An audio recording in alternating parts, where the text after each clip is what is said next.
Queridos amigos, sejam bem-vindos ao canal Videira Espírita. Meu nome é Cristina Brito e este é o programa Gotas do Evangelho. Aqui, diariamente, vemos as mensagens do Espírito Emmanuel, recebidas pela mediunidade de Chico Xavier e reunidas no livro Pão Nosso, publicado pela Federação Espírita Brasileira.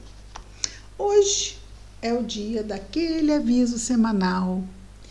Vamos lá no YouTube, aqueles que acompanham pelo Facebook, pedimos com todo carinho que subscrevam o canal Videira Espírita, né? Se inscrevam lá no canal, curtam se gostarem dos vídeos, podem curtir, podem compartilhar.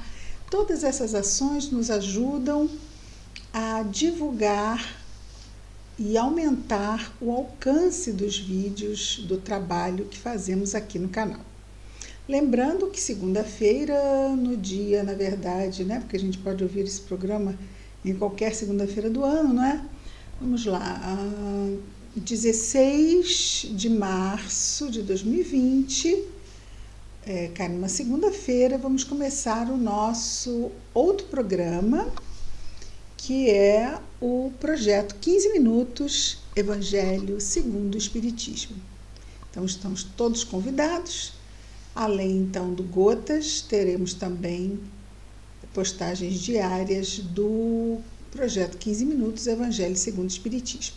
Lembrando que temos no nosso canal disponíveis lá o banco o acervo do programa Boa Noite, com mais de 170 programas, não é? Podemos também estar lá acessando Boa Noite, que já não estamos mais fazendo novos programas, mas já são mais de 170, né? Muito bem. Vamos lá. A nossa mensagem de hoje é a de número 45. Tem o título de Quando Orardes, ou seja, ela fala de oração. O versículo destacado por Jesus está em Marcos, no Novo Testamento, capítulo 11, versículo 25, capítulo 11, versículo 25, e são palavras de Jesus que nos diz: e quando estiverdes orando, perdoai. Ele já está dando assim um critério avançado, não é?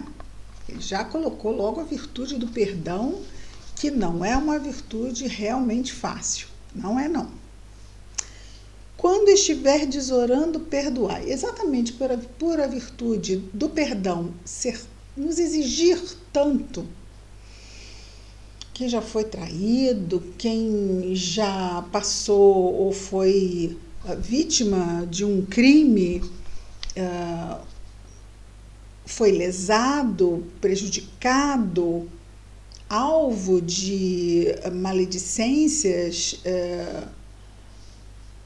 situações muitas vezes indignas, precisamos aprender a difícil virtude do perdão. E olha que interessante, ele nos fala de perdão, mas ele nos fala de perdão dentro de condições ótimas espirituais. Quais são as condições ótimas espirituais? As condições da oração. O que acontece quando nós oramos? A nossa vibração sobe. Por quê? Porque nós estamos nos esforçando a entrar em contato com a esfera superior. Então, nós saímos aqui desse nível de materialidade, quando realmente estamos buscando esse contato com o alto, porque muitos oram, mas buscam apenas as satisfações imediatistas da materialidade, e aí não há essa ligação superior, já que ficamos aqui, por aqui mesmo. Mas quando há essa ligação superior, quando buscamos as forças do alto, inspiração do alto, rumos do alto, recursos do alto, para o nosso crescimento íntimo, espiritual, moral, aí a nossa vibração sobe. Ora, o que nos é difícil muitas vezes aqui nessa vibração materializada, como, por exemplo, perdoar, quando nossa vibração se eleva, ela pode não ficar mais fácil, mas já fica menos difícil. Menos difícil. Por quê? Porque já não estamos tão pesados vibratoriamente. O perdão, se não chega de forma efetiva, completa, absoluta, ele já passa a ser uma ideia, um convite que já não é de todo... não quero nem pensar nisso. Não, perdoar. Não é? Quem não erra, quem não precisa ser perdoado. Na prece do Pai Nosso, Jesus não nos orienta quando ele diz, não é? Perdoai-nos,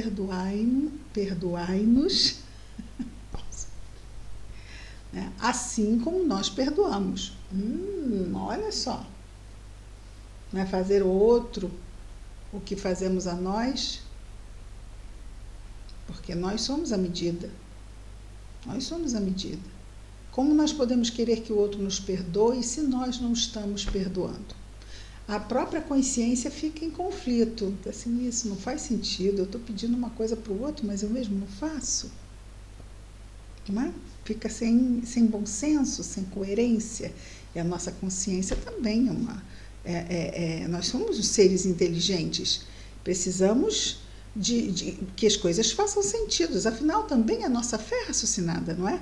Nós precisamos, para crer verdadeiramente, com bases profundas na nossa fé, entender.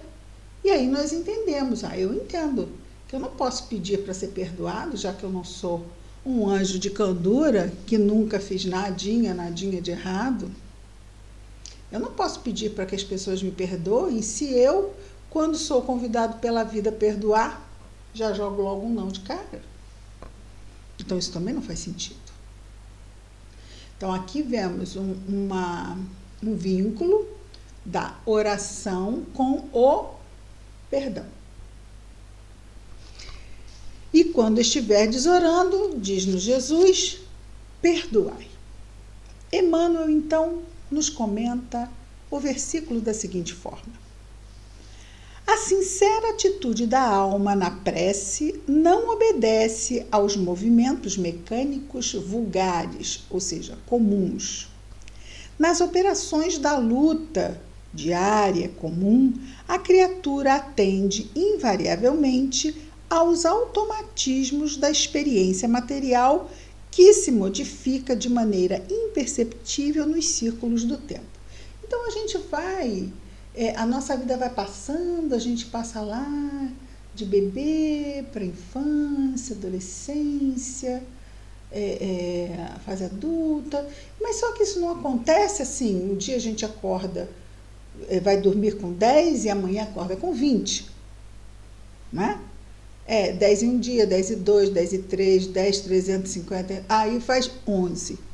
Então, o tempo vai nos possibilitando que as mudanças sejam feitas paulatinamente, para que nos dê tempo. O tempo nos dá tempo para assimilarmos as mudanças da vida.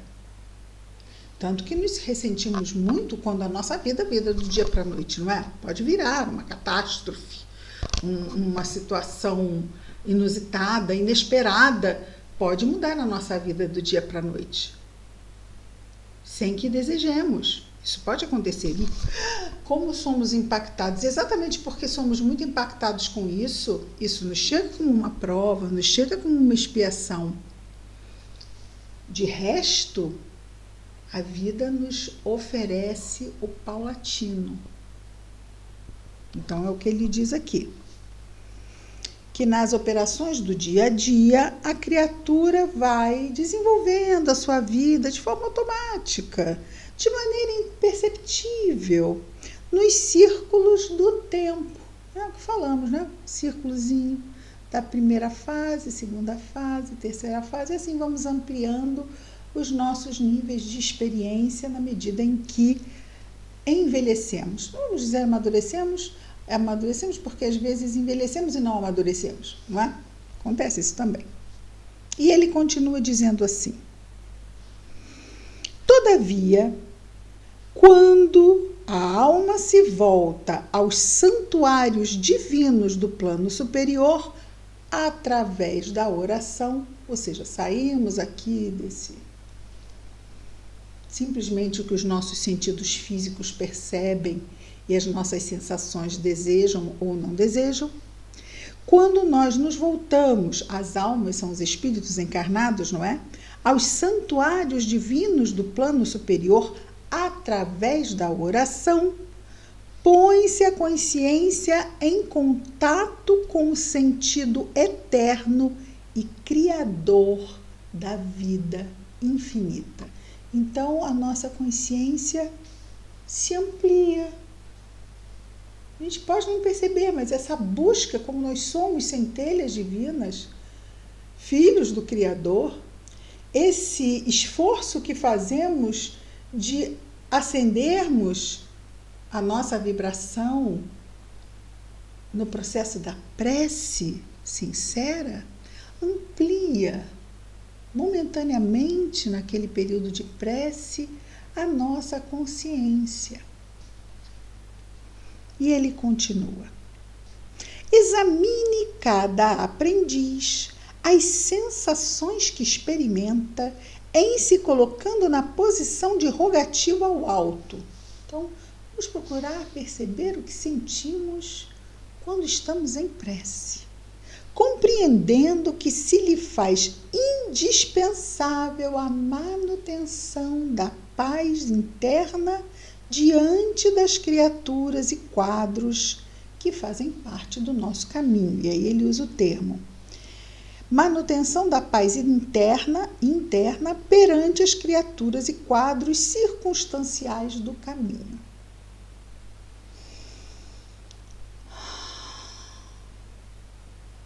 Se fazemos a prece corrido, afogueados, perturbados, qual o proveito que poderemos tirar? O que poderemos intuir? Como poderemos absorver as vibrações amorosas que nos são dirigidas?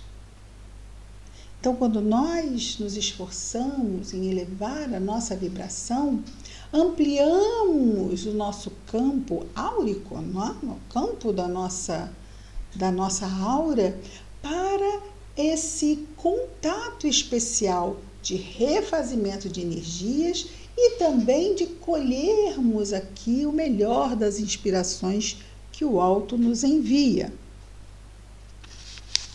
E Emmanuel continua dizendo: a mente que ora permanece em movimentação na esfera invisível. Que está lá, a mente está buscando, a mente está recebendo, a mente está ampliando. Nós, não é? Nossa mente está ampliando as suas percepções da esfera transcendente. As inteligências encarnadas, ainda mesmo quando não se conheçam entre si, inteligências encarnadas somos nós, não é? Ainda mesmo quando não se conheçam entre si na pauta das convenções materiais, ou seja, como encarnados, comunicam-se através dos tênues fios do desejo manifestado na oração. São os recursos que muitas vezes não percebemos quando oramos. Às vezes vemos lá na televisão ou vemos na internet um caso que nos impacta e oramos por aquela pessoa que não conhecemos pessoalmente. Mas as nossas vibrações vão até ela em forma de fluidos benfazejos. Quando oramos ao alto, o alto se vale dessas energias para beneficiar aquele ao qual estamos orando, pedindo a intercessão do alto.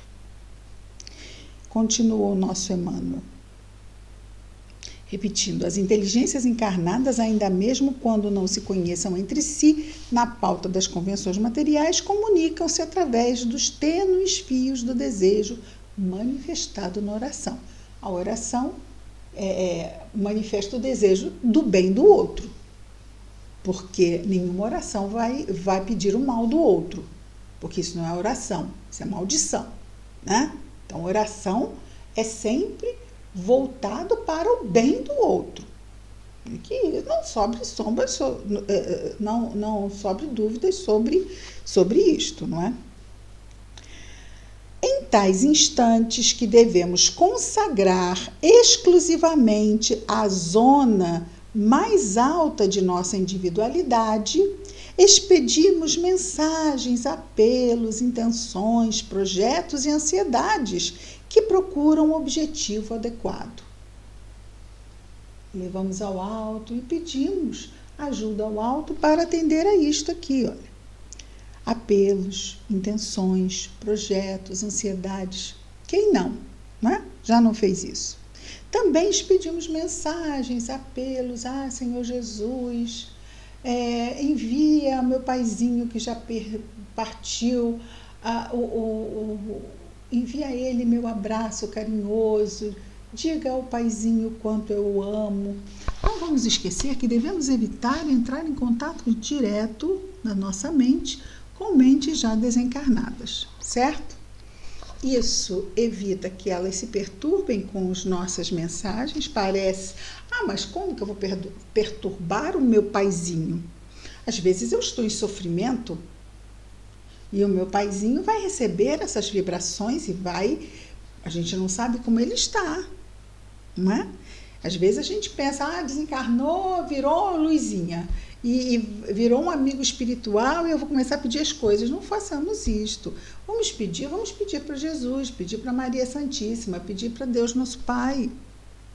Não vamos sobrecarregar quem a gente não sabe realmente a condição em que está, não é? E aí, se quisermos mandar mensagens, por exemplo, está lá no livro Memórias de um Suicida, que a única coisa que é capaz de aliviar a dor de um suicida é a prece. Mas nós não vamos pegar o nome do suicida e vamos, fulano de tal, você se suicidou, ele vai para a luz. Não. Em especial para os suicidas, ninguém melhor do que Maria Santíssima, que é o espírito destacado por Jesus para acolher as almas suicidas. Maria coordena vários núcleos de assistência a suicidas em toda a crosta planetária. Temos isso tudo muito bem descrito na obra Memórias de um Suicida, do espírito Camilo Castelo Branco, mediunidade de Dona Ivone do Amaral Pereira, publicado pela Federação Espírita Brasileira. Continua o nosso Emmanuel, já na sua conclusão. É digno de lástima, ou seja, não é bom, não é? É digno de lástima todo aquele que se utiliza da oportunidade para dilatar a corrente do mal. É o que dissemos. Dissemos que já deixou de ser prece, tá? Que qual é o espírito benfazejo que vai ouvir um desejo do mal? Que vibração é para cá? Essa ligação? Não, com certeza é para cá. É para baixo, não é para cima essa ligação. Alguém vai ouvir. Alguém vai querer fazer ligação com a gente para atender o nosso desejo ao mal. Mas quem é esse ser, essa inteligência? Não é luminosa, com certeza é trevosa. E olha que tipo de laços nós estaremos fazendo com essas inteligências. Quer dizer, uma lástima. É digno de lástima todo aquele que se utiliza da oportunidade para dilatar a corrente do mal, consciente ou inconscientemente. É por esse motivo que Jesus, compreendendo a carência de homens e mulheres isentos de culpa, é aquilo que falamos.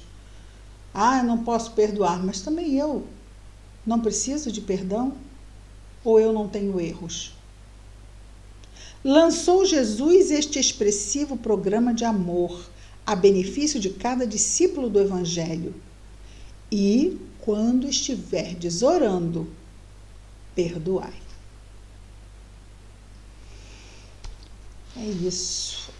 Mas o que nós queríamos? Nós, no outro dia, nós citamos aqui a história de um pão que fala da prece. Está aqui neste livro. O Espírito da Verdade. Psicografia de Francisco Cândido Xavier e Valdo Vieira. E é composto de vários espíritos esse livro. São mensagens, histórias de vários espíritos. A história de um pão é a história número 81 do livro Espírito da Verdade, também publicado pela Federação Espírita Brasileira. Mas eu adoro novidade. Esse livro não é novidade, não. É que às vezes a gente vai esquecendo essas pérolas, mas tanto não é novidade. O Chico Xavier desencarnou no início dos anos 2000, não é? Então, olha. Espírito da Verdade foi publicado pela Federação Espírita Brasileira pela primeira vez no ano de 1961. Vai fazer 60 anos ano que vem que este livro foi publicado. Nós precisamos resgatar as riquezas recebidas pelo nosso Chico. Entre outras tantas riquezas que às vezes acabam esquecidas pelas novidades, muitas delas altamente discutíveis doutrinariamente falando. Como é que eu posso saber se um livro é doutrinariamente bom ou não? Só tem um jeito, amigos, estudando doutrina espírita. Apenas conhecendo a doutrina espírita poderemos avaliar, discernir sobre o conteúdo de uma obra. Então, nessa história de um pão, o espírito que nos traz essa história é o irmão X, Humberto de Campos. Humberto de Campos, nós temos um programa, temos uma página no Facebook, programa Escuta Que Aí Vem História, lá na Rádio Rio de Janeiro, e vamos começar a publicar também esses vídeos do programa Escuta Que Aí Vem História. Também, em breve, passaremos a publicá-los no canal Videira Espírita, aguardem, que são histórias só de Humberto de Campos, esse programa, Irmão X, Mediunidade de Chico. Chico, olha que intimidade. Então, vamos lá ver na íntegra. Adoro história. Vocês gostam? História de um pão. Nos conta Humberto de Campos. Quando Barsabás, a história de Barsabás. Quando Barsabás, um tirano, demandou o reino da morte, buscou debalde, ou seja, sem sucesso, inutilmente, reintegrar-se no grande palácio que lhe servira de residência. Às vezes, aqueles que desencarnam têm dificuldade de seguir adiante, ficam presos nos lugares, ficam presos, se prendem, como aqui no caso do Barsabás, que queria ficar lá na residência que ele habitava quando estava encarnado. Já vimos que ele era um tirano, ou seja, sonha difícil. A viúva, alegando infinita mágoa, desfizera-se da moradia, vendendo-lhe os adornos. Adornos, a decoração toda, o conteúdo da casa. Viu ele então baixelas e candelabros, telas e jarrões, tapetes e perfumes, joias e relíquias, sob o martelo do leiloeiro, enquanto os filhos discutiam no tribunal, disputando a melhor parte da herança. Ninguém lhe lembrava o nome, desde que não fosse para reclamar o ouro e a prata que doara a mordomos distintos. E por que na memória de semelhantes amigos ele não passava agora de sombra, tentou o interesse afetivo de companheiros outros da infância. Todavia, entre estes encontrou simplesmente a recordação dos próprios atos de malquerença e de usura. Barsabás entregou-se às lágrimas de tal modo que a sombra lhe embargou por fim a visão, arrojando-o, ou seja, atirando-o nas trevas. Vagueou por muito tempo no nevoeiro entre vozes acusadoras, até que um dia aprendeu a pedir na oração.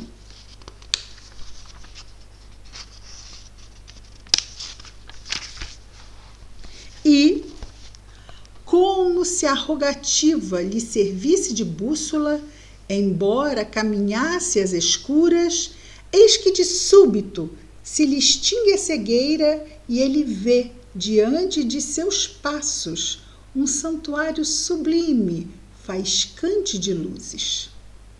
Milhões de estrelas e pétalas fulgurantes povoavam-no em todas as direções. Povoavam esse santuário aonde ele chegou, um santuário sublime. Barsabás, sem perceber, alcançara a casa das preces de louvor nas faixas inferiores do firmamento. Não obstante deslumbrado, quer dizer, embora deslumbrado, chorou impulsivo diante do ministro espiritual que velava no pórtico, ou seja, no portão. Após ouvi-lo, generoso, o funcionário angélico falou sereno: Barsabás, cada fragmento luminoso que contemplas é uma prece de gratidão que subiu da terra. Ai de mim, soluçou o desventurado, eu jamais fiz o bem. Em verdade, prosseguiu o informante, trazes contigo, em grandes sinais, o pranto e o sangue dos doentes e das viúvas, dos velhinhos e órfãos indefesos que despojaste nos teus dias de invigilância e crueldade. Entretanto, tens aqui em teu crédito uma oração de louvor. E apontou-lhe a acanhada estrela que brilhava à feição de pequeno disco solar. Há 32 anos, disse ainda o instrutor, deste um pão a uma criança, e essa criança te agradeceu em prece ao Senhor da vida. Chorando de alegria e consultando velhas lembranças, Barsabás perguntou: Jonaquim, o enjeitado? Sim, ele mesmo, confirmou o missionário divino. Segue a claridade do pão que deste. Um dia. Difícil, né? Barsabás sempre me emociona. Segue a claridade do pão que deste um dia por amor, e livrar-te-ás, em definitivo, do sofrimento nas trevas. E Barsabás acompanhou o tênue raio fulguroso que se desprendia daquela gota estelar. Mas, ao invés de elevar-se às alturas, encontrou-se numa carpintaria humilde, na própria terra. Um homem calejado aí refletia, manobrando a enxada em pesado arado. Era Jonaquim, aos 40 anos de idade. Como se estivessem os dois identificados no doce fio de luz, Barsabás abraçou-se a ele, qual viajante abatido de volta ao calor do lar. Decorrido um ano, Jonaquim, o carpinteiro, ostentava sorridente nos braços mais um filhinho, cujos louros cabelos emolduravam belos olhos azuis. com a bênção de um pão dado a um menino triste, por espírito de amor puro, conquistara Barsabás, nas leis eternas, o prêmio de renascer para redimir-se. É uma história emocionante. Qual de nós não se identifica com o nosso pobre Barsabás? Pobre, não é? Pobre, moralmente pobre, mas que havia conquistado braços amorosos para retomar a vida física e testemunhar novos valores, crescimento, reparações grandes e continuidade no amadurecimento espiritual e na luz que tanto ele quanto todos nós trazemos em nós mesmos. Vamos orar? Querido Mestre Jesus, obrigado, Senhor, por mais este dia, pelas oportunidades que recebemos. Ajuda-nos, Jesus, fortalece-nos, abençoa nossos esforços diários de aprendizado, de exercícios, Senhor. Ajuda-nos a nos lembrarmos da prece. Abençoa, Senhor Jesus, nossa vigilância. Abençoa nosso anjo guardião, nossos lares, famílias, todos os nossos irmãos de humanidade, Senhor Jesus, em especial os que neste momento estejam em sofrimento. Abençoa a todos. Que as tuas bênçãos estejam em nós e entre nós, acalmando-nos diante deste vírus Covid-19. Que tenhamos fé nos desígnios do alto. Toda prova passa. Aliás, tudo passa. Esta haverá de passar também. Afinal, Jesus, o Senhor mesmo disse que não cai um fio de nosso cabelo que nosso Pai Celestial não saiba. Abençoa-nos. Abençoa aqueles que estão adoecidos, mas não apenas com o Covid-19, mas com tantas doenças que o nosso mundo ainda tem. Doenças do corpo, doenças da alma. Obrigado por tudo, Senhor. Graças a Deus. É isso, amigos. Amanhã estaremos de novo juntos com mais um programa Gotas do Evangelho. Muita paz a todos.